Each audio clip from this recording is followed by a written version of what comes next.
My daughter-in-law banned me from her baby shower because she said I was too embarrassing. My true story from Delaware. You're embarrassing me. Don't come to my baby shower. That's what my daughter-in-law said, word for word, when I asked what time the celebration started. I laughed at first, thought maybe she was joking, but she didn't laugh back. She just crossed her arms over her swollen belly and said, "It's for people who matter." No offense, but you kind of bring the mood down. I stood there on my front porch, my hands still dusted with flour from the banana bread I'd baked for her. I'd made it the way she liked it, extra walnuts. My son, Paul, stood just behind her, looking down at the driveway like a little boy being scolded at school. I waited for him to say something. To say, "Come on, Mom, of course you're coming. Don't be silly." But he didn't. He didn't even look at me. He just said, "It's better if we keep things calm. You know how things get." Yes, I did know. But I wanted to hear him say it. I wanted to hear what they'd twisted me into. "You mean how you let her talk to me like I'm disposable?" I asked. He shrugged. I'm 68 years old. I've cleaned houses since I was 23. I raised Paul on a waitress's wages and tip jars. His father left before his second birthday and never looked back. I didn't complain. I just worked and worked and worked. When Paul got into college, on scholarship, I sold my old jewelry to buy him a used car. When he graduated and got that marketing job, I framed his first business card like it was a diploma. I was proud. And this is what pride gets you. "People say you talk too much about the past," my daughter-in-law added. "It's like trauma dumping. You kind of make things heavy." I stared at her. She'd known me 7 years. I'd watched her dogs, brought her soup when she had the flu, and hand-sewed the hem of her wedding dress when the tailor messed it up. But now I was too heavy to be around her baby? "You're talking about my life," I said. "My real life." "Well, it's just not the vibe," she muttered. "Not the vibe." She said it like I was some tired song they didn't want on the playlist. Something to be skipped. I looked at my son one last time, hoping he'd meet my eyes, hoping he'd see me, but all I got was, "We'll send you pictures, okay?" That's when something inside me cracked, not loud, not explosive, just quiet, like a thread breaking loose in a sweater. No one hears it, but you know it's unraveling. They left. They didn't even take the banana bread. I stood there with the wrapped loaf in my hands until the sun started to go down. I wanted to cry, but I didn't. Instead, I went back inside, sat in the kitchen chair that still squeaked from Paul's toddler years, and just sat. I looked around the little house I'd lived in for 42 years. The walls were yellowing. The clock above the sink had a crack through the middle. The floor tiles were chipped near the stove. It was old, but it was mine. Every part of it had been scrubbed by my hands, bought with long shifts and sore feet. And suddenly, all the noise from those years, every slammed door, every unpaid bill, every night crying quietly so Paul wouldn't hear, it all came rushing back. I gave everything I had, and in the end, I wasn't even invited to my own grandchild celebration. For days after that, I didn't speak to anyone, not even the mailman who usually said hi. I'd nod, fake a smile, and shut the door. But the silence started to itch. I needed to do something. Not to get back at them, not yet. But to remind myself I was still someone. That I hadn't disappeared just because my son found someone younger, flashier, louder. So I did something I hadn't done in years. I went to the community center. It smelled like chlorine and floor wax, just like I remembered. The bulletin board near the front desk was full of crooked flyers, piano lessons, estate sales, a lost parrot. And in the middle of it all, a plain white flyer with crooked black text caught my eye. Volunteer companion needed. Elderly woman recently moved. No family nearby. No photo. No flashy colors. Just a name and a number. I ripped off one of the tabs. 3 days later, I met Beverly. She was 84. Tiny. Her hands shook when she poured tea, but her eyes were sharp, like knives that had cut through a lot of life. She lived in a small apartment above a laundromat. Her daughter had moved across the country and rarely called. She had one grandson who liked Instagram more than old ladies. Her words. I brought her banana bread. She cried. Do you know how long it's been since someone baked for me? She asked. I didn't, but I could guess. Every Wednesday, I visited Beverly. I cooked. She taught me how to knit. We watched crime dramas and shouted at the screen. We laughed. We cried. And slowly, I started to feel something again. Like the sweater that had been unraveling inside me was being stitched up, loop by loop. One day, while we were eating soup, Beverly looked at me and said, You're more family than anyone I've got left. It hit me like thunder, because it was the opposite of what my own family made me feel. She didn't care if I was heavy. She didn't care that I had stories full of sadness or pain. She listened. She saw me.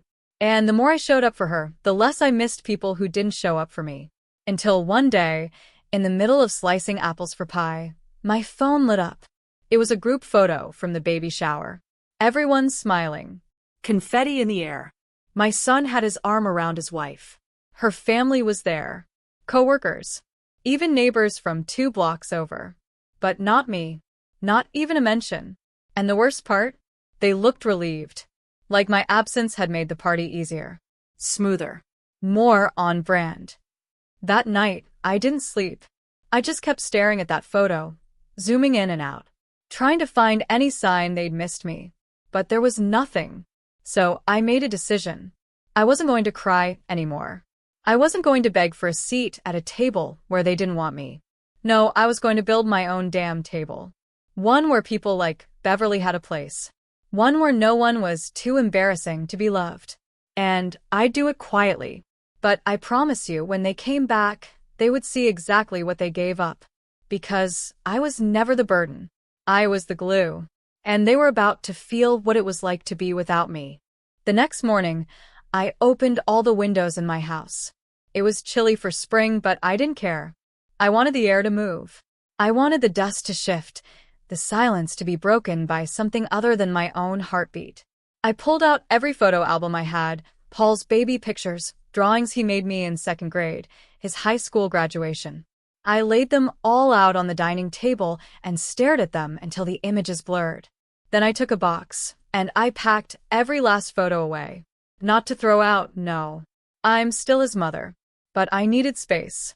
I needed to stop walking past those memories and getting stabbed by them over and over. I taped the box shut, labeled it past, and slid it into the hall closet. Then I picked up the phone.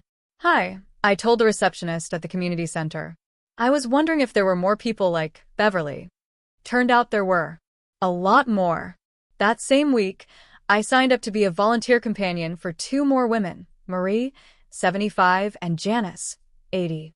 Marie had lost her husband 3 months ago and hadn't cooked a single meal since. Janice had a walker with 1 broken wheel and a dry sense of humor that cracked me up every time she talked about surviving the 70s and 4 ex-husbands. And with every meal I made, every ride to the pharmacy I gave, every hour spent laughing over reruns and crocheting crooked scarves, I stitched myself back together. I didn't talk about Paul much. When they asked if I had kids, I'd say, I raised one. That was it. But I'd be lying if I said I didn't check his wife's social media late at night. Her posts were always filtered to perfection, matching pastel outfits, bump dates, glowing captions about motherhood. And not once did she mention me. I was gone from their story, deleted like an old file, until I saw the baby was born. A girl. She named her Olivia. That name was mine. My middle name. And that's when I knew something they didn't. They hadn't really erased me. They were trying to be me, without the wrinkles, without the history, without the hard parts. But the thing about being erased is it makes you louder in places that matter. A month after Olivia's birth, the community center asked me if I'd speak at a new initiative for senior companion programs. They wanted me to talk about what it meant to build family outside of blood. I said yes. I wore my nicest blue dress, curled my hair, and stood behind a podium with 50 people in folding chairs staring up at me. My name is Olivia, I said, And I was told recently that I was too embarrassing to be included in my own family's celebration. You could hear a pin drop. But here's the thing, I continued. Family isn't who throws you a party. It's who holds your hand at 3 a.m. It's who brings you soup when your legs won't work. It's who sees you and still comes back. I shared stories about Beverly, Marie, and Janice. About laughter in tiny apartments and comfort found in places no one expected. People cried. Some stood and clapped. Afterward, a younger woman came up to me. She had dark circles under her eyes and a baby strapped to her chest. Your story, it's mine, too, she whispered. My mom lives in town, but she says I make her tired. I haven't seen her in months. We hugged. And in that moment, I felt stronger than I had in decades. Not because I'd gotten revenge, but because I'd stopped begging for love. That night, I made a little flyer of my own, just like the one I'd found months ago. It read, "Need a mom? Need a grandma? Come find one." I printed 10 copies and pinned them all over town, grocery stores, laundromats, libraries. Within 2 weeks, I had 6 voicemails. A college girl who missed her Nana. A single father whose mom had passed. A young couple new to town who'd never had the warm family thing. And slowly, my Sundays turned into pancake mornings with mismatched chairs full of laughter. We called it the second circle. We weren't related by blood. We were chosen. And people showed up. Unlike Paul. Until he did. It was a Sunday afternoon. The kitchen smelled like bacon and apple butter. Janice was yelling at the crossword, and one of the college girls was playing with Beverly's earrings. Then I heard the knock. I wiped my hands, walked to the door, and there he was. My son, holding a diaper bag, looking tired. Behind him, his wife. And in her arms, Olivia. "Hey, Mom," he said softly. We were just driving around and thought maybe we could stop in." I looked at them. At the baby with her perfect soft cheeks and wriggly fingers. And for a second, my throat tightened. But then I stepped outside, shut the door behind me, and said calmly, "You were clear. I embarrass you. You made that choice." His wife shifted.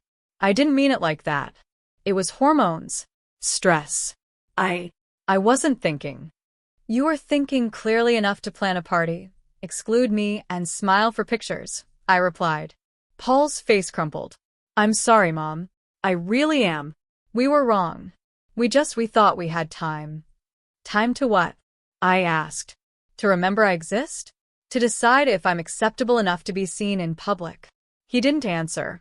"I'm not angry anymore," I said. "But I've built something now. Something beautiful. And you don't just get to show up and sit down like nothing happened." He nodded. "We'd like to be part of it. If you'll let us." I looked through the window at the table full of loud, messy, loving people. Then I looked at the family I'd given everything to and who'd left me behind. And I said, "We'll see. But first, why don't you earn a seat?" The next Sunday, Paul came back. No baby. No wife. Just him. He looked nervous, standing there in the same driveway where he used to draw chalk dinosaurs, now fidgeting with his car keys like a teenage boy trying to come clean. "I brought something," he said. He held out a bag of groceries. My favorite kind of bread, the herbal tea I liked, even the jam I used to buy when money was tighter and I couldn't afford the name brand. "I remembered," he added, like it was some kind of prize. I took the bag, but I didn't invite him in. "Why now?" I asked. He shifted. "Because I saw what you've done. Beverly, that woman with the silver curls? She posted about you. Said you saved her life. And I thought, my God, how many lives has my mom saved while I've been pretending she didn't matter?" I let the silence hang. Because it wasn't his epiphany I cared about. It was the fact that I had to become someone else's hero before he saw me as more than his embarrassment. "I hurt you," he said finally. "I let someone else tell me who you were supposed to be, and I just agreed." Now he was crying. Tears don't impress me like they used to. I've seen too many of them fall too late. I opened the screen door, let it creak, and said, "You can come in. But you're not my son in this house. Not yet. You're someone trying to remember how to be a man." He stepped in slowly, like the floor might reject him. That night, we didn't talk about Olivia. We didn't talk about the baby shower. We sat at the table, and he peeled apples while I mixed the dough. We made the same pie we used to when he was 10, and thought cinnamon was spicy. He looked around at the walls, the ones that used to have his drawings, now covered with new ones made by kids from the second circle. I saw the recognition in his eyes. He was a visitor now. "You know," I said, handing him a bowl, "you were never supposed to be perfect. Just decent." "I wasn't," he whispered. "I'm sorry."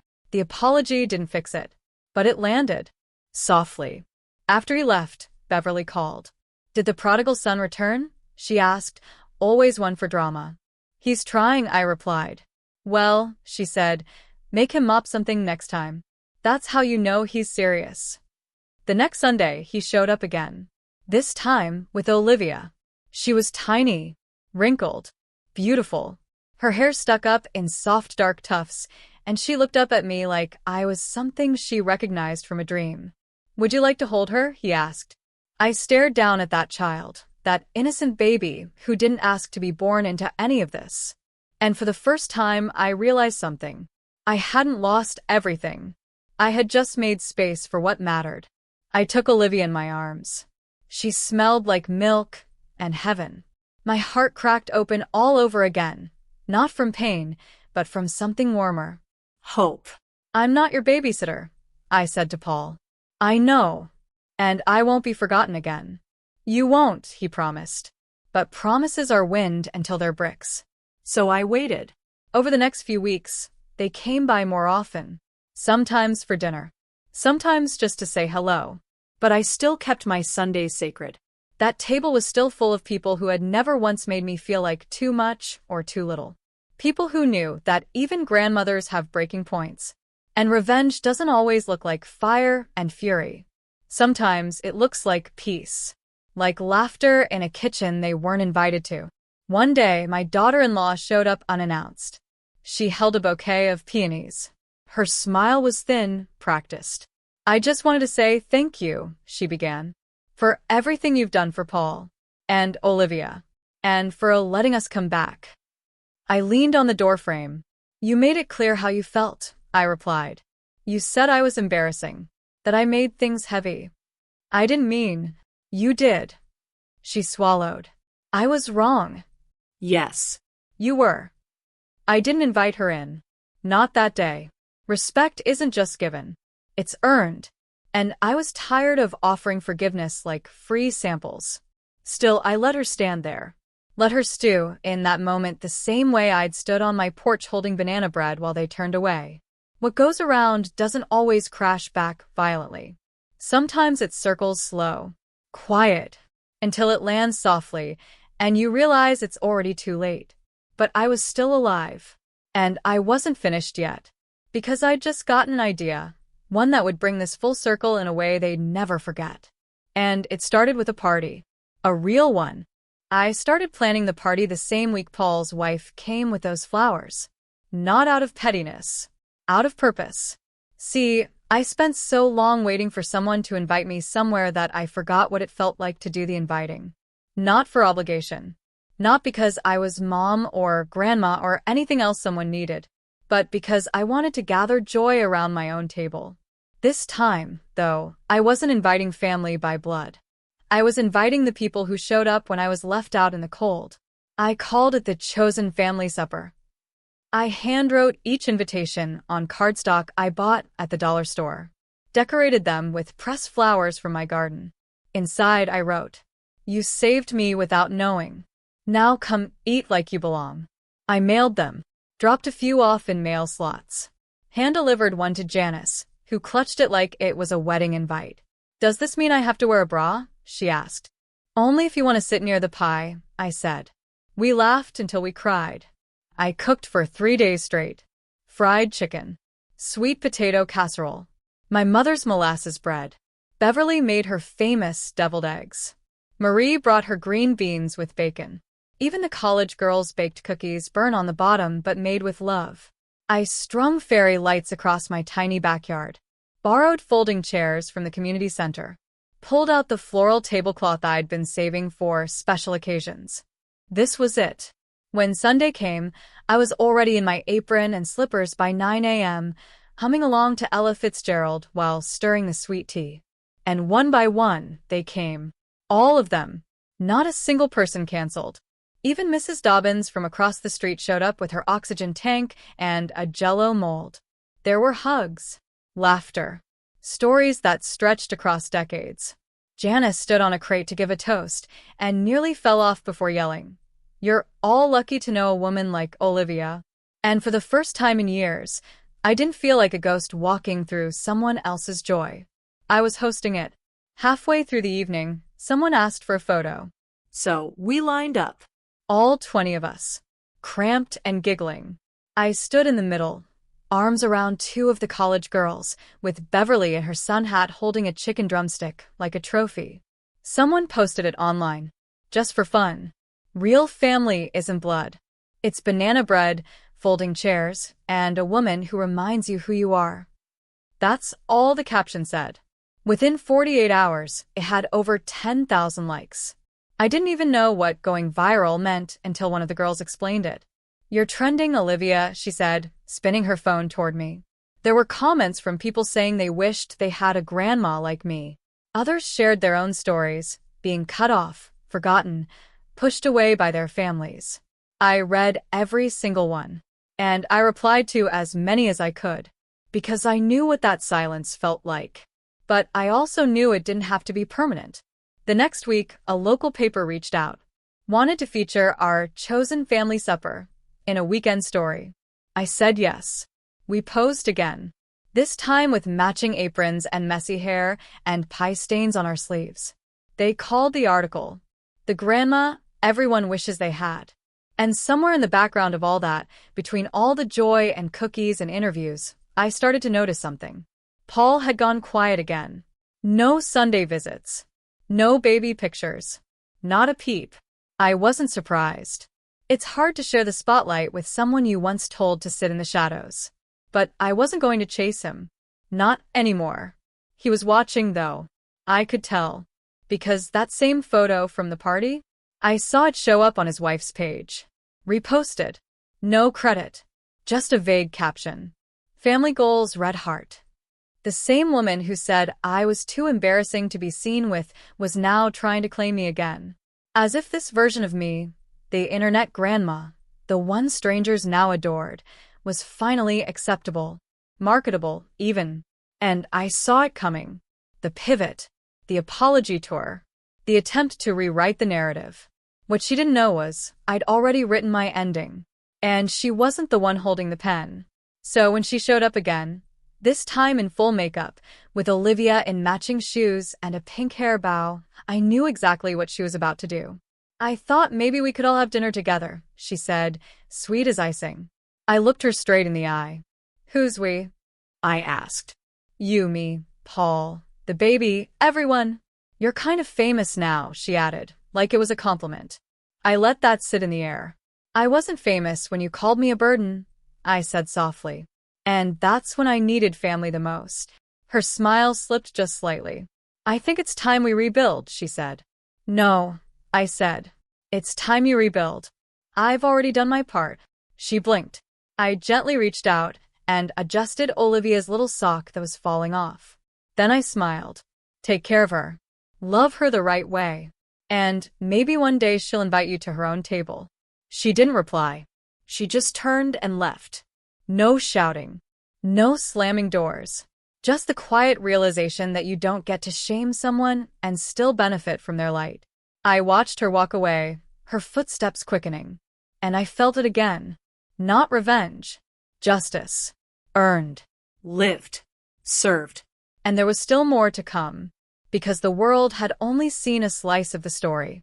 And next week, someone new was about to knock. Not with flowers, but with a microphone. The knock came on a Wednesday morning, just after I'd set my teapot on the stove. I opened the door expecting Beverly, or maybe the college girls. But it was a young woman I didn't recognize, wide smile, blazer, holding a microphone like it was an extension of her arm. "Hi. Are you Olivia?" she asked. I wipe my hands on my apron. Depends on who's asking. I'm Jenna with the Heartline Hour. It's a podcast about resilience and real stories. We saw the article in the paper, and we'd love to feature you. I blinked. You want me on a podcast? She grinned. You're exactly the kind of voice people need right now. The next week, she showed up with headphones, a mini recorder, and 1,000 questions. We sat on the back porch, and I talked about banana bread, broken hearts, building new families out of ashes. About how grief doesn't always come in funerals. Sometimes it shows up in baby showers you're not invited to. You said something in the article that stuck with me, Jenna said during the interview. You said, silence isn't surrender. It's space for something better. What did you mean by that? I looked out at the garden, the one I used to cry into while pruning weeds. I stopped begging to be heard by people who didn't care if I disappeared. And when I got quiet, the people who did care could finally find me. The episode aired 2 weeks later, and something strange happened. Strangers started writing letters. Hundreds of them. Handwritten. Emails. Drawings from children who said, I wish you were my grandma. I read them all, but there was one that stood out. It was from a woman in Kansas. She wrote, I disinvited my mother from my wedding because my fiancé thought she was too much. It's been 5 years. I watched your video, and I cried. I was wrong. I'm calling her today. And just like that, I realized my story wasn't just mine anymore. It had become a mirror, one people used to see where they'd failed someone or been failed themselves. But not everyone liked the reflection. Because the following Sunday, Paul showed up again. This time, angrier. He didn't knock, just walked straight into my kitchen like he had the right. You embarrassed us, he said. I turned off the burner. Excuse me? That podcast. That article. Everyone's talking. People at work keep asking if I'm that son. If I'm the one who shut out the grandma who went viral. I leaned on the counter. So, it's your embarrassment that matters now. You painted us like villains. I didn't have to, I said. You did that yourselves. He started pacing. You don't understand, Mom. It's different now. People are judging us. Lauren's family is furious. They say we made you a martyr. Did I ask to be one? I snapped. Did I start this? Or did you and your wife decide I was too heavy for a baby shower and pretend I didn't exist? He didn't answer. So I kept going. I wasn't trying to be famous, Paul. I was trying not to fall apart. I was trying to survive being rejected by my own flesh and blood. I filled that space with people who wanted me. He sank into a chair. I didn't think it would go this far. That's the thing about rejection, I said. It's loud, even when whispered. And now the echo's finally bouncing back. He looked up at me, eyes tired. She wants to do her own version. A podcast.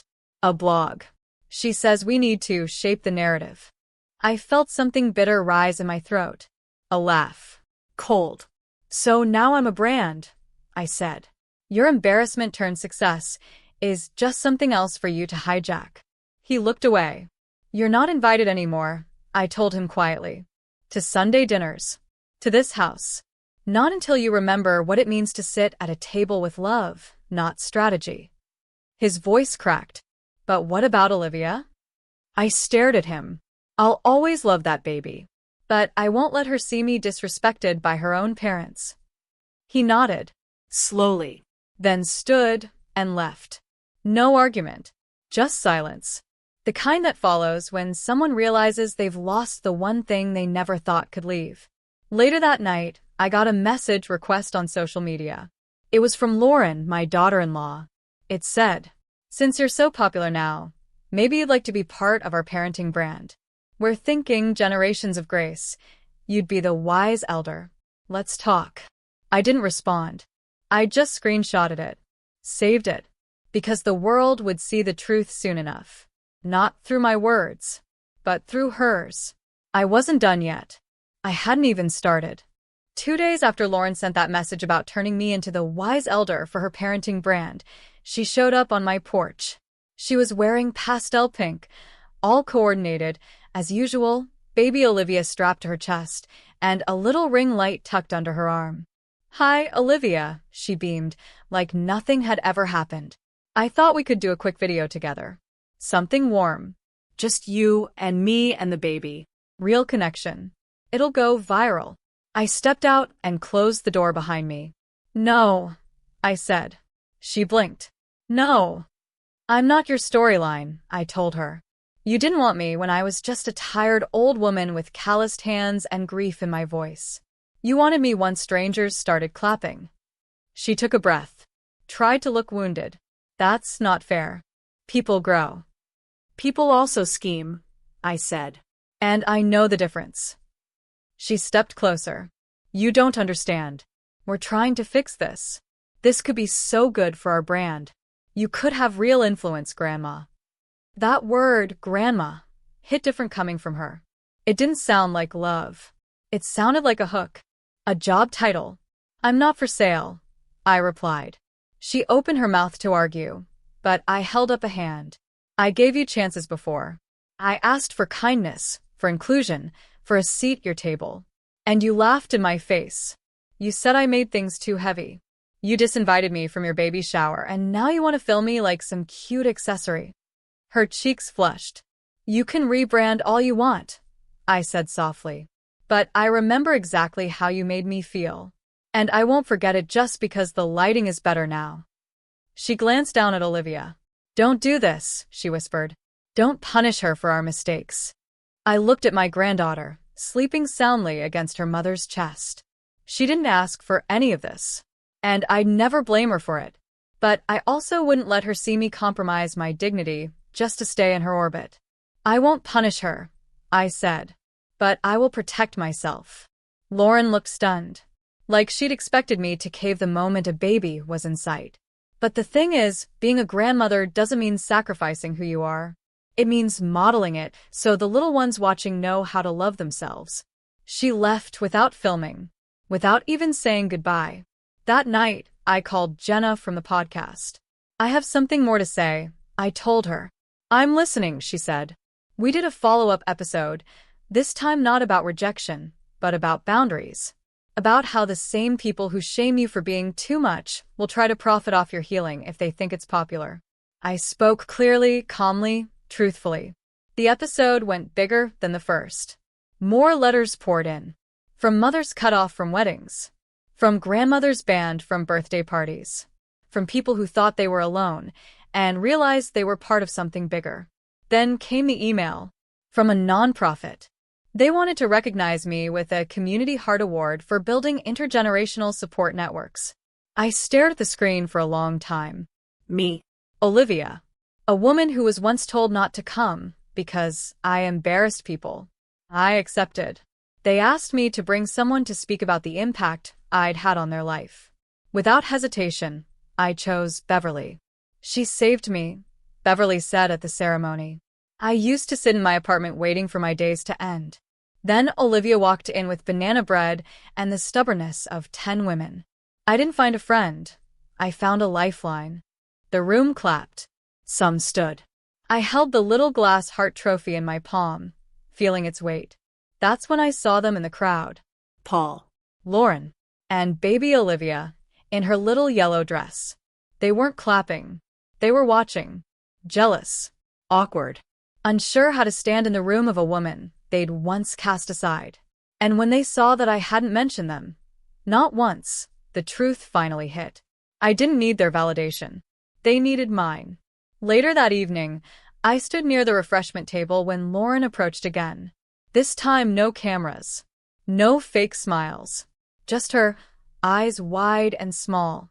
May I say something? She asked. I shook my head. Not tonight. But I said not tonight. She stood there, frozen. You don't get to speak just because you're uncomfortable being quiet, I said. She blinked rapidly. But it's a celebration. A family one. No, I said, with finality. It's a celebration of people who showed up. And with that, I turned my back. Not out of cruelty. Out of clarity. Because this was my moment. Mine. Built from scratch, stitched with pain and laughter. Not curated for social media. She would have to find her own redemption. Far from my spotlight.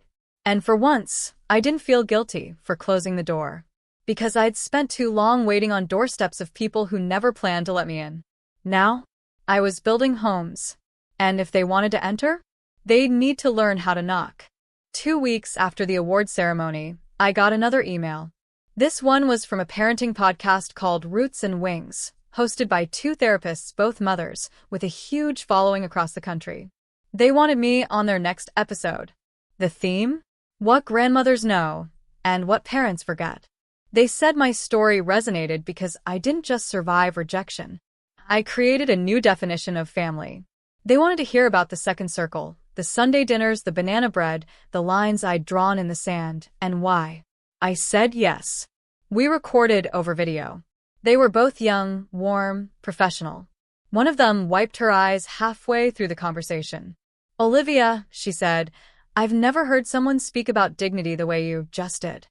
I nodded. Dignity's the last thing they try to take when they can't control your love anymore.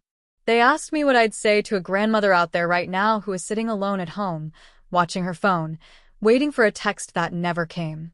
I took a breath. I'd say get up. Make something with your hands. Bake something. Paint something. Go outside and find someone else who needs to be seen. Don't wait on people who already showed you their back.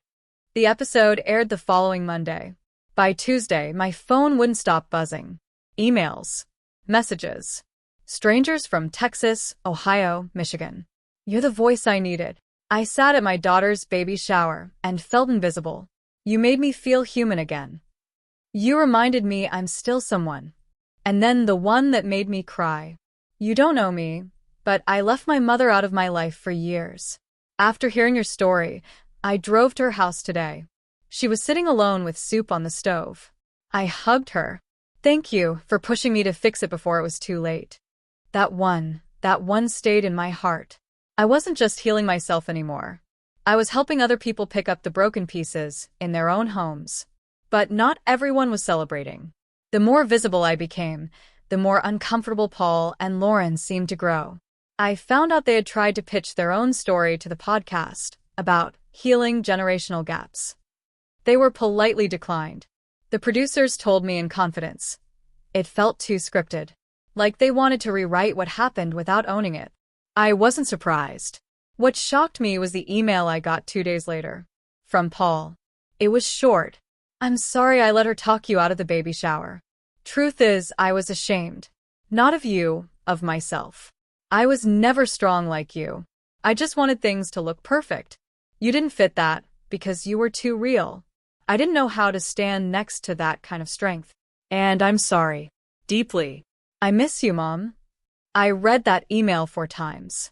Then I walked outside, sat on my porch, and stared at the stars. The same stars I'd once cried under when my house felt too quiet, too cold, too forgotten. He was finally telling the truth. No more branding. No more excuses. Just a son admitting what I'd known all along, that my realness was never the problem. It was his fear of it. That night, I slept soundly for the first time in weeks. But I didn't reply to his message right away. Not because I was angry, because I needed time to decide if I could rebuild something with a son who only remembered I existed after the whole world started clapping. 2 days later, Beverly fell in the kitchen and broke her wrist. I rushed to her apartment. She was in pain but trying to make jokes about how the floor attacked her on purpose. I held her hand, sat with her all night. That's what real family does. And while I was there, she said something that stayed with me. "You know what the best revenge is, sweetheart? Still being needed, while the ones who hurt you don't even know how to ask anymore." She was right, because I wasn't just relevant. I was irreplaceable. Not because I had the spotlight. Because I'd become a lantern for people fumbling through their own darkness. And as more people reached out, more podcasts, local TV segments, even a church group from Georgia wanting me to speak, I kept thinking of little Olivia. What would she grow up believing? Who would teach her that silence isn't shame, and aging isn't weakness, and love should never come with humiliation? I wanted to be that person. But only if her parents let me do it without strings or scripts. I knew then that I needed to see Paul. Alone. No cameras. No apologies. No wives hovering in pastel dresses. Just him. And maybe, finally, the truth about why he let it all happen in the first place. Because the baby shower was just the surface. Underneath it, there was a rot neither of us had spoken about since he was 12. The church halls smelled like lemon polish and old hymnals. I sat near the front, smoothing the fabric of my navy blue skirt, trying not to fidget. My hands still trembled, even now, not from nerves, but from the weight of it all. Tonight wasn't about podcasts, or social media, or even Sunday dinners. Tonight was about a room full of people, faces young and old, gathered to recognize someone like me. Someone they'd once passed in the frozen food aisle. Someone whose story reminded them to call their own mothers. The Community Heart Award ceremony had drawn more attention than anyone expected.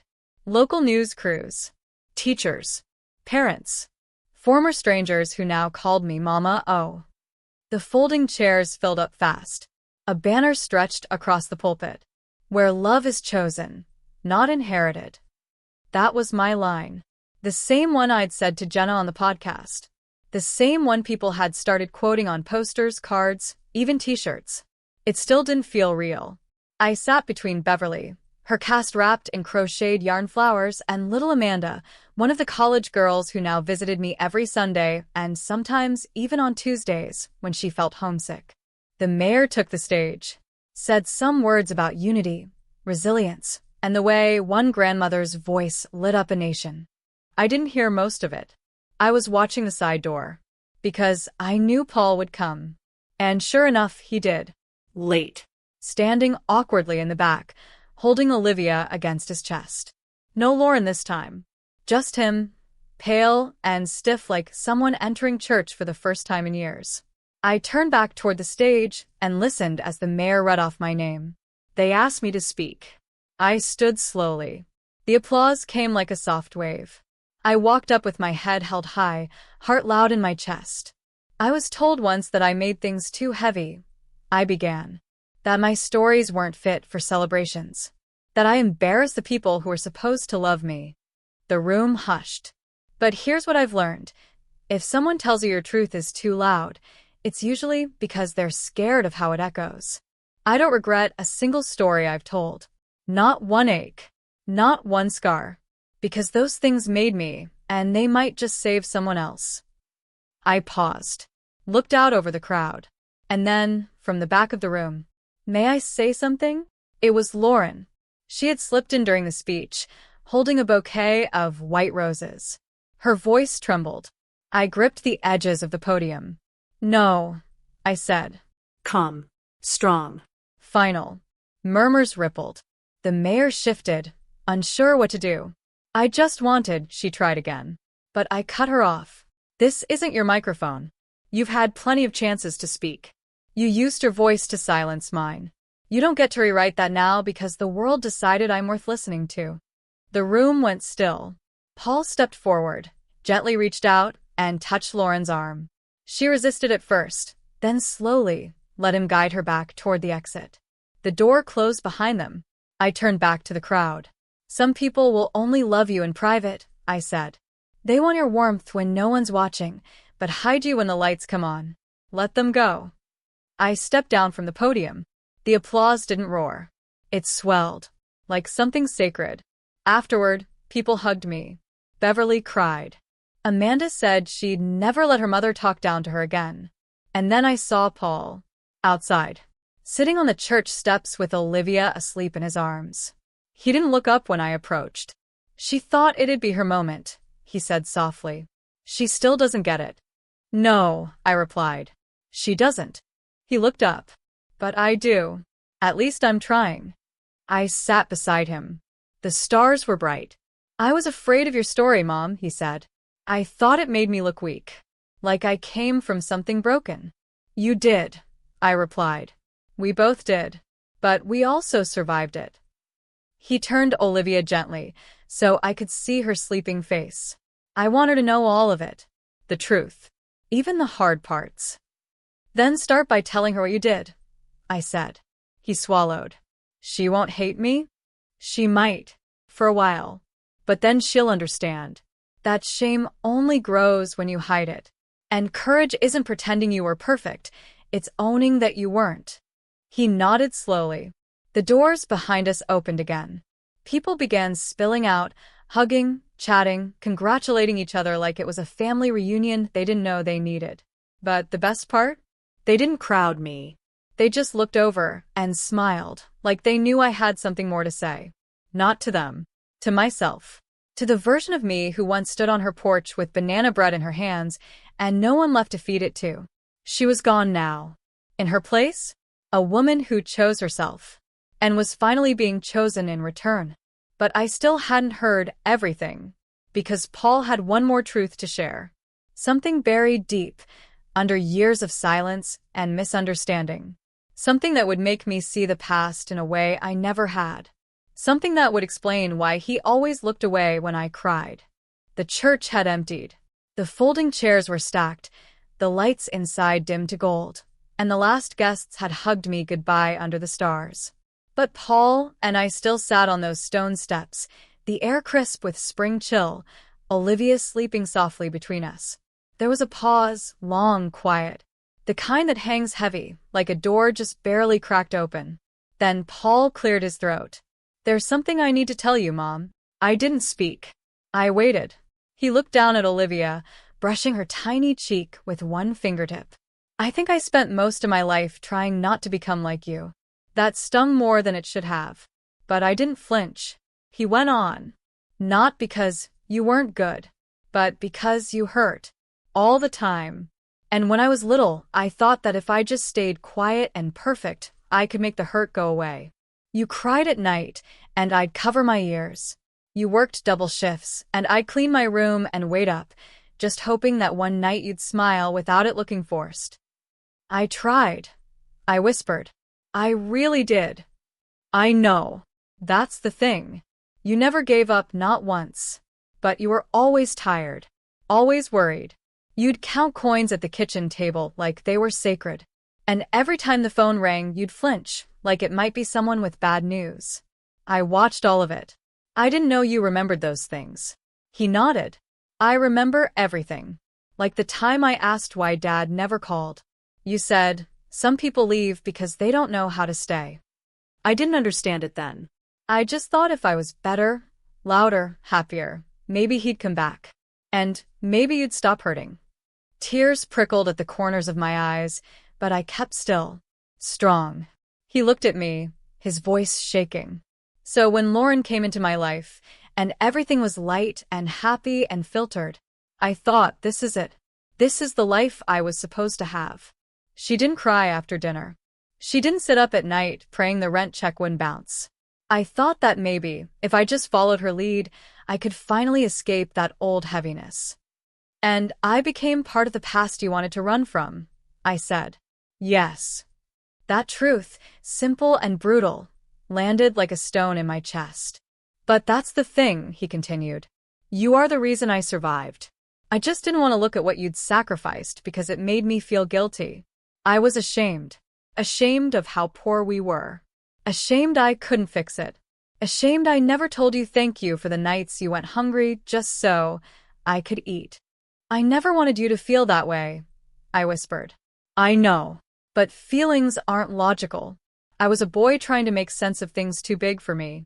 And instead of growing up and facing them, I turned away. From you." For a long moment, all I could hear was the soft squeak of Olivia's pacifier and the wind rustling through the hedges. "I needed to hear that," I finally said. "Not because it fixes things, but because I needed to know it wasn't me who failed." "You didn't fail," he said. "You did the hardest job in the world alone. And I made you feel like that wasn't enough." He took a deep breath. "When I let Lauren ban you from the baby shower, I told myself it was for peace. But the truth? I was afraid she'd see the real me, the boy raised by a woman who bled to give him everything. I thought if I brought you in, I'd have to explain the pain I'd spent so long trying to forget." I reached over and gently placed my hand on his. He didn't pull away. "We all carry ghosts," I said. "Some of us just name them louder than others." He looked at me, eyes wet. I want you in Olivia's life. I want her to grow up knowing that strength isn't always pretty, that real love is messy and stubborn and fierce. I smiled. Then start showing her. Every day. He nodded. We sat there for a while longer. 3 generations on a church step, the night wrapping around us like a soft quilt. Eventually he stood. Can we come over next Sunday? I looked up at him. You can come. I'm not promising banana bread. He laughed through his tears. I'll bring the walnuts. I watched him walk away, his shoulders a little lighter. Inside, something in me loosened. Not forgiveness. That's too neat a word. It was something deeper. Understanding. And with understanding comes choice. But before I could settle into that feeling, my chest tightened. Sharp. Sudden. Like someone reached inside and squeezed the air right out of me. I staggered to the side, grabbing the cold railing, vision blurring. Voices called out, Beverly's, Amanda's, someone else's. Then blackness. Not silence. Just black. Faint murmurs. Distant shoes. The world tipping sideways. I felt myself leaving. And for the first time in a long time, I was scared. Not of death, but of leaving this story unfinished. The beeping was the first thing I heard. Sharp. Steady. Familiar. Then the cold. Hospital cold. The kind that seeps through those thin gowns and wraps around your bones no matter how many blankets they pile on top of you. I opened my eyes. White ceiling. A soft hum. The smell of antiseptic. And a nurse with kind eyes leaning over me. You're awake, she said gently.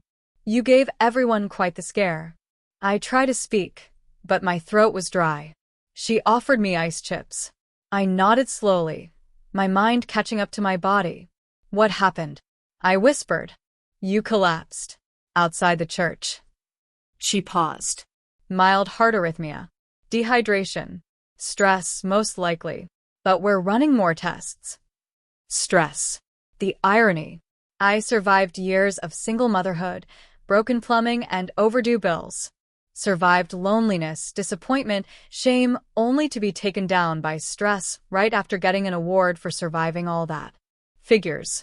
A few hours later, I woke up again to find Paul sitting by my bed. Olivia was sleeping in a stroller by the window. He looked older. Not tired, aged. Like the weight of all those buried truths had finally settled into his bones. I thought I'd lost you, he said quietly. I looked at him. I didn't smile. You almost did, I said. His eyes filled with tears. I deserve that.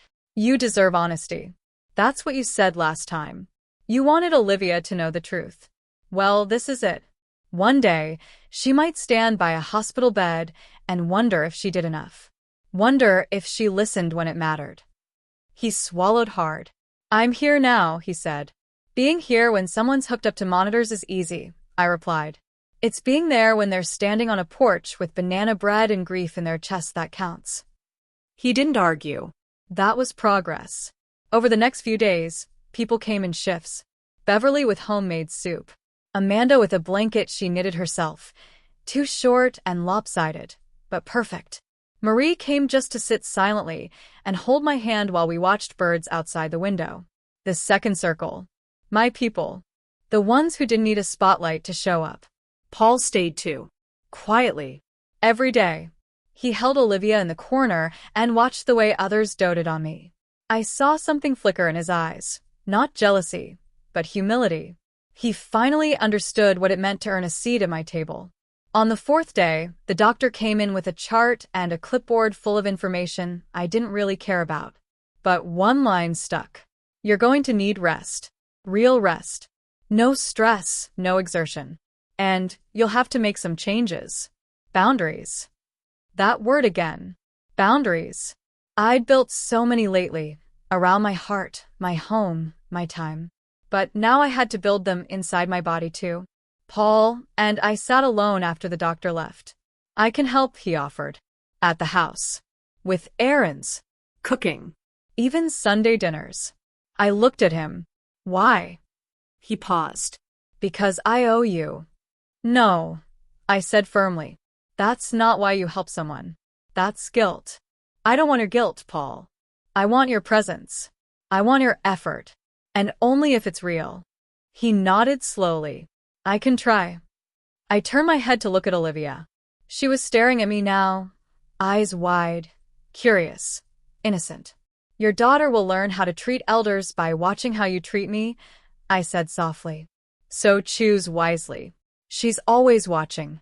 He swallowed hard. I understand. But later that night, when visiting hours ended and the room went quiet, I found myself staring at the ceiling and wondering, if I had to choose, truly choose between my old family and my new one, who would I turn to when my breath ran short again? Who would sit with me, not for obligation, but out of love? And I already knew the answer. It wasn't the people I raised.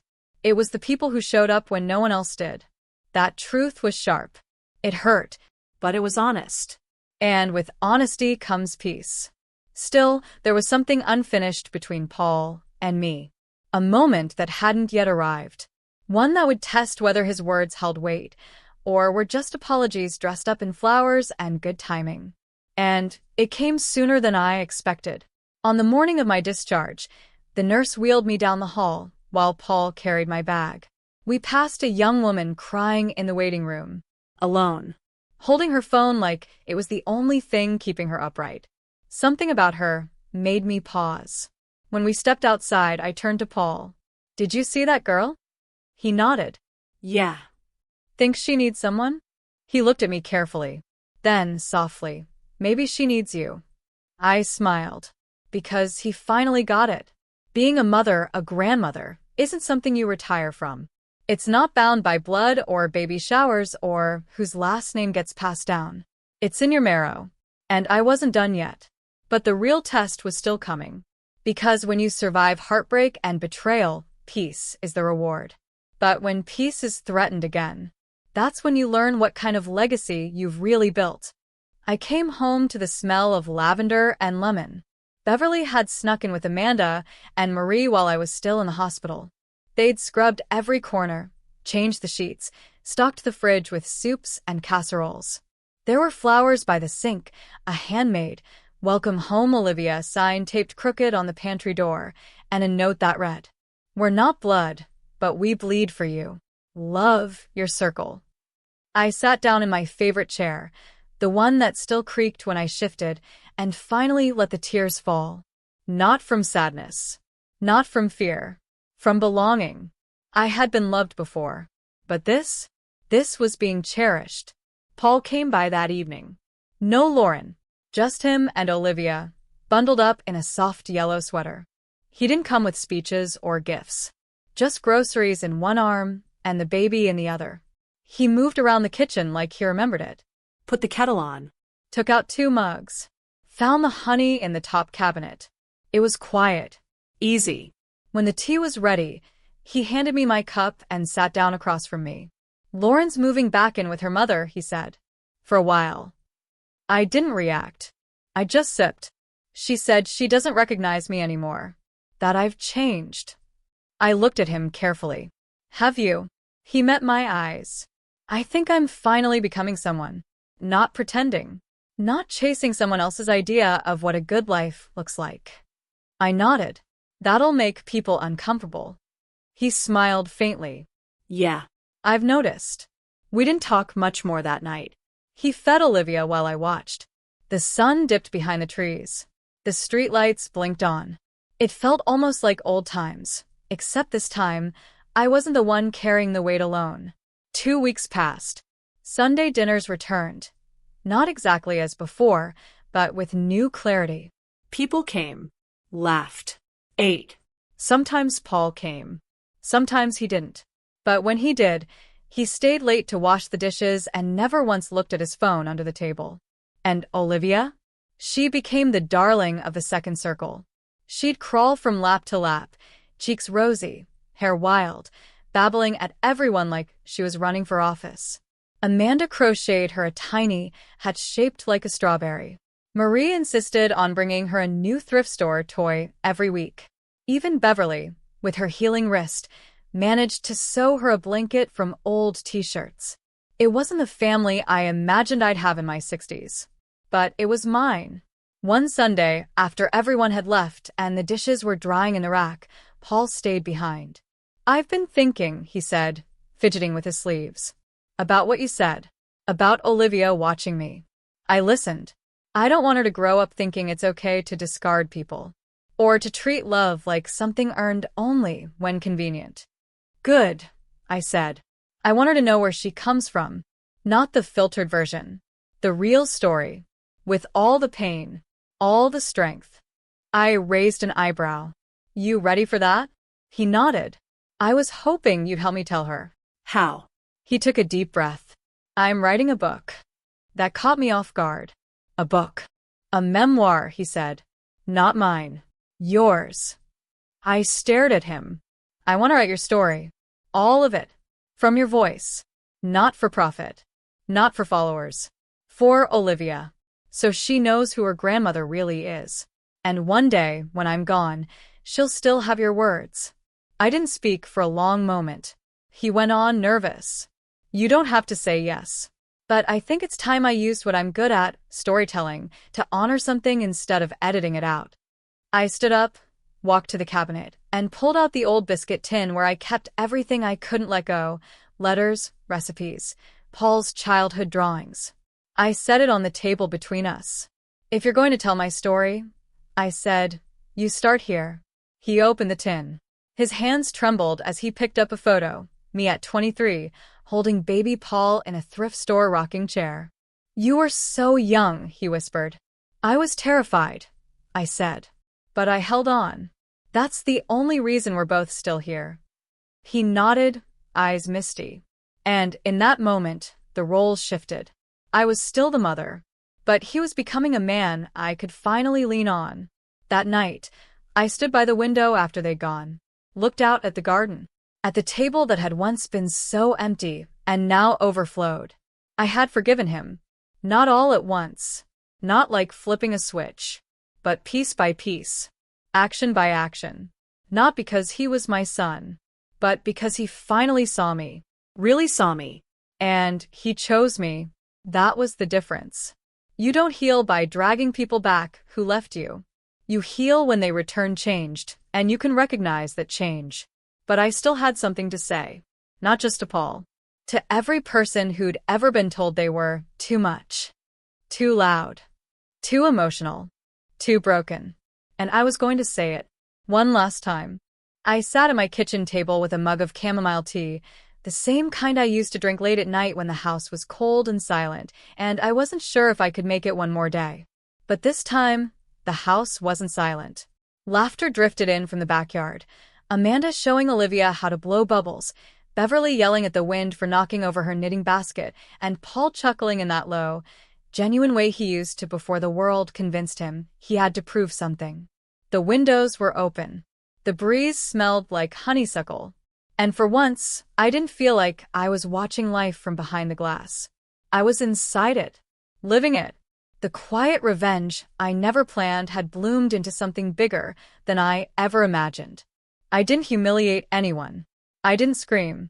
I didn't write a Facebook post dragging my family's name through the mud. I just lived well. That was the real revenge. The truth is, they thought they could replace me. That my stories were too heavy. That my presence was outdated. But what they didn't realize is that the world is starving for something real. And when I stopped begging for a seat at their table, I built a new one. One with chipped mugs, mismatched chairs, and laughter that came from the gut. One that strangers traveled miles to sit at. Not because I was famous, but because I was honest. A few weeks later, Paul brought me a package. "I finally finished it," he said, holding it out like it was fragile. It was a book. Spiral-bound. Simple. On the cover, a photo of me holding Olivia in the garden. Underneath, the title, "The Grandma Who Didn't Sit Quietly." I opened it. My life was in those pages. Raw, unpolished, real. The years I scrubbed floors to pay rent. The nights I made up lullabies when I couldn't afford books. The moment I stood on my porch with banana bread in my hands, and no one left to feed it to. But also, the day I met Beverly. The first Sunday dinner with the second circle. The award. The podcast. The moment I said, "No, you can't speak. This is my mic." Every painful chapter had led to this final one. Peace.